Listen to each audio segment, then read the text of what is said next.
qaybtan waxaan virtualbox ku shubaynaa ubuntu oo la mid ah windows balse lacag la'aan ah internetkana aad kala soo degi karto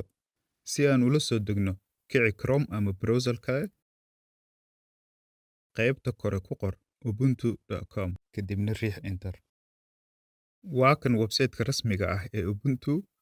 imow halka ay ku qoran tahay downloads kadibna ku dhufo desktop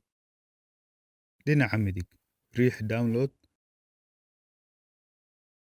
wax yar hoos u deg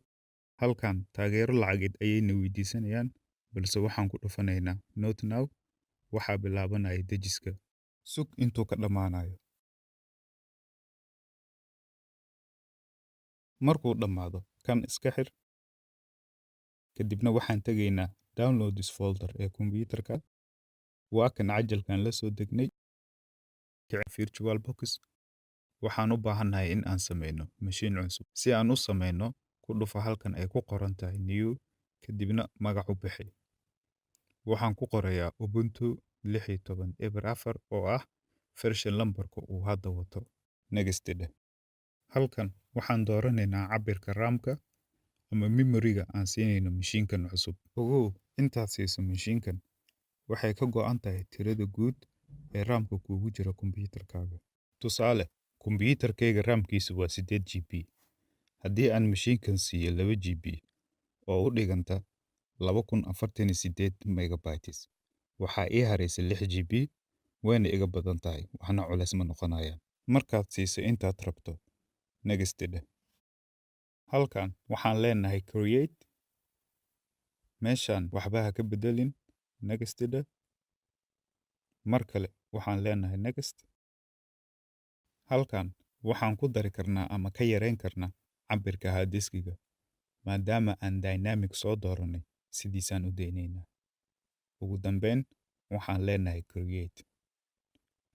mashiinka hadda waa diyaar waxaa noo haray in aan gelino cajalka kadibna aan bilowno ku shubista si aan cajalka u gelino ku dhufo halkan settings dhinaca bidix dooro storage kadibna ku dhufo empty dhinaca midig riix cajalkan yar kadibna soo dooro dheh raadi meeshaad ubuntu ku soo dejisay aniga wuxuu iigu jiraa downloads dooro cajalka open dheh kadibna ku dhufo okay hadda waxaan bilaabaynaa ku shubista si aan u bilowno waxaan leenahay start ha soo kaco dhinaca bidix ka dooro afkaad rabto kadibna riix install waxaan leenahay continue halkan waxba ha ka bedelin riix install now riix continue ka dooro halkan meeshaad dunida ka joogto riix continue aan halkan weyneeyo qaybtan waxaan ka dooran karnaa keyboardka aan rabno English US ha ii ahaado waxaan leeyahay continue halkan ku qor magacaaga iyo kombiyuutarka magaca aad siinayso kani waa username-ka ama magaca aad ku soo geli doonto magaca kore ayuu qaatay haddaad rabto waad ka bedeli kartaa qaybta hoose samayso password cusub 2 jeer geli kadibna riix continue meel ku qoro passwordkaas si aadan u hilmaamin wixii halkan ka dambeeyo kombiyuutarka hawshiisa asagaa wadanaya si degdega kuma dhammaanayo 10 ilaa 15 daqiiqo u qaadanayo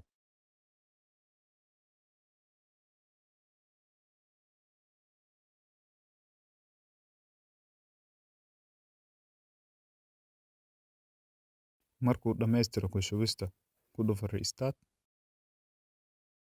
dib u soo kacaya mashiinka halkan geli passwordka aad samaysatay kadibna riix enter hawsha hadda waan dhammaynay si buuxda ayaan ugu shubnay balse waxaan rabaa inaan idin tuso sida ubuntu update loogu sameeyo annagoo adeegsanayna GUI graphical user interface iyo terminalka labadaba taasna waxaan samaynaynaa muuqaalka kan xiga mahadsanid